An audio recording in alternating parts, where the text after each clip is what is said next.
മാനത്ത് ചുവന്ന് തുടുത്ത് മാസ് കാണിച്ച ചന്ദ്രേട്ടനുടെ മറുപടിയുമായിട്ട് സൂര്യേട്ടൻ ഇന്ന് കളത്തിലിറങ്ങുകയാണ്. മത്സരത്തിന് റഫറിയായി നമ്മുടെ ഭൂമി ഇറങ്ങിയിട്ടുണ്ട്. സംഗതി ഇന്ന് നടക്കാനിരിക്കുന്ന സൂര്യഗ്രഹണത്തെ കുറിച്ചാണ് ഞാൻ പറഞ്ഞു വരുന്നത്. അതായത് നമ്മുടെ ഭൂമിയും ചന്ദ്രനും സൂര്യനും മൂവരും കൂടി ചേർന്ന് ഇന്ന് നേർക്ക് നേർ കണ്ടുമുട്ടാൻ പോവുകയാണ്. ഇങ്ങനെ വരുമ്പോഴാണ് സാധാരണ സൂര്യഗ്രഹണം സംഭവിക്കുന്നത്. ഇത് ലോകത്തുള്ള മിക്കവർക്കും കാണാൻ സാധിക്കും. പക്ഷേ നമുക്ക് മാത്രം ഒന്നും കാണാൻ പറ്റില്ല ഗൈസ്. ഇനി കണ്ടേ തീരുമെന്നാണെങ്കിൽ ഒരു വഴിയുണ്ട്, അത് പിന്നീട് പറയാം. 2025 രണ്ടാമത്തെയും അവസാനത്തെയും സൂര്യഗ്രഹണമാണ് ഇന്ന് നടക്കുന്നത്. അതും ഒരു ഭാഗികമായിട്ടുള്ള സൂര്യഗ്രഹണമാണ് നടക്കാൻ പോകുന്നത് എന്നത് പ്രത്യേകം ശ്രദ്ധിക്കുക. ഏഷ്യൻ ഭൂഖണ്ഡത്തിൽ ഇന്ത്യക്ക് പുറമെ പാകിസ്ഥാൻ, ശ്രീലങ്ക, നേപ്പാൾ, അഫ്ഗാനിസ്ഥാൻ എന്നിവിടങ്ങളിൽ ഒന്നും തന്നെ ഈ ഭാഗിക സൂര്യഗ്രഹണം ദൃശ്യമാവില്ല. കൂടാതെ വടക്കേ അമേരിക്കയും ലാറ്റിൻ അമേരിക്കയും ഒക്കെ ഈ സൂര്യഗ്രഹണം ദൃശ്യമാകുന്ന പ്രദേശങ്ങളുടെ പട്ടികയ്ക്ക് പുറത്താണ് എന്നത് ഓർക്കുമ്പോഴാണ് ആകെ ഒരു ആശ്വാസം.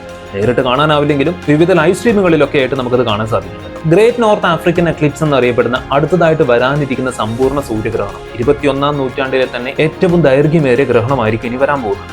ഏകദേശം 6 മിനിറ്റ് നീണ്ടു നിൽക്കുന്ന ഗ്രഹണം വടക്കേ Africa, middle east, Spain, Morocco, Egypt, Saudi Arabia, Yemen തുടങ്ങിയ രാജ്യങ്ങളിൽ ദൃശ്യമാകുന്ന ഈ സൂര്യഗ്രഹണം പക്ഷേ ഇന്ത്യയിൽ ഭാഗികമായിട്ട് മാത്രമേ കാണാനാവൂ.